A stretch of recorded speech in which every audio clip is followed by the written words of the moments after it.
పూర్వం దట్టమైన అరణ్య ప్రాంతంలో గురుద్రుహుడు అనే కిరాతకుడు ఉండేవాడు. అతని పేరుకు తగ్గట్టే అతనిది క్రూరమైన స్వభావం. దయ, ధర్మం, కరుణ అనే పదాలకు అతని జీవితంలో స్థానం లేదు. అడవిలో అమాయక జీవాలను వేటాడటం, దొరికిన వారిని దోచుకోవడం, అకారణంగా హింసించడం అతని దినచర్య. అతని క్రూరత్వానికి అడవిలోని జంతువులే కాదు, ఆ దారిలో ప్రయాణించే మనుషులు కూడా భయపడేవారు. అతని పాపపు మూట రోజురోజుకు పెరుగుతూనే ఉంది. ఒకానొక రోజు గురుద్రుహుడు యథావిధిగా తన విల్లంబులు పట్టుకొని వేటకు బయల్దేరాడు.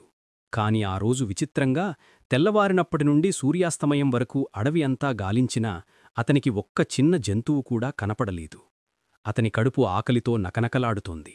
ఇంట్లో తన భార్యాబిడ్డలు కూడా తనకోసం, తాను తెచ్చే ఆహారం కోసం ఎదురుచూస్తూ పస్తులుంటారని గుర్తుకు వచ్చి అతనిలో కోపం పెరిగింది.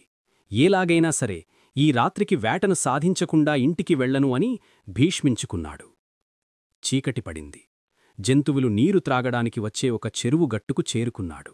అక్కడే ఒక పొడవాటి చెట్టు ఎక్కి ఆకులను అడ్డు తొలగించుకుని జంతువుల కోసం కాపు కాశాడు. అది మామూలు చెట్టు కాదు, అదొక మారేడు చెట్టు, అంటే బిల్వ వృక్షం.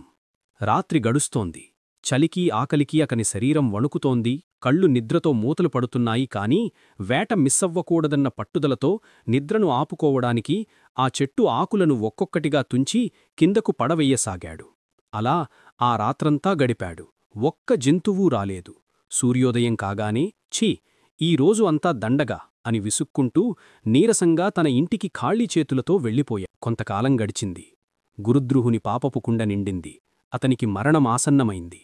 అతని ప్రాణంలేని దేహం నుండి జీవాత్మను తీసుకువెళ్లడానికి భయంకరమైన రూపాలతో పాశాలను చేతబోని యమదూతలు దిగివచ్చారు. వారు అతని ఆత్మను బంధించబోతుండగా, ఆగండి అంటూ దివ్యమైన కాంతితో చేతులలో త్రిశూలాలను ధరించి నుదురిన విభూతి రేఖలతో శివగణాలు అక్కడ ప్రత్యక్షమయ్యాయి. యమదూతలకు విపరీతమైన ఆశ్చర్యం, కోపం రెండూ కలిగాయి. వారిలో ఒకరు, ఎవరు మీరు? మా కార్యమునకు అడ్డము తగులుతున్నారు. ఇతను గురుద్రుహుడు, మహాపాపాత్ముడు. ఇతని పాపాల చిట్టా మా వద్ద ఉంది. ఇతన్ని నరకానికి తీసుకువెళ్లడం మా ధర్మం. తప్పుకోండి అని గద్దించారు. శివగణాలు ప్రశాంతంగా నవ్వి, యమభటులారా, మీరు చెప్పింది నిజమే కావచ్చు. ఇతను పాపియే కావచ్చు.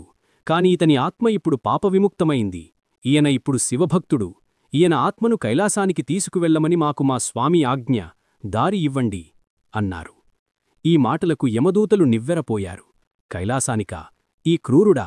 జీవితంలో ఒక్కసారైనా శివనామం స్మరించని వీడికా కైలాసం? ఏం పుణ్యం చేశాడని, ఏం పూజ చేశాడని అని ప్రశ్నించారు.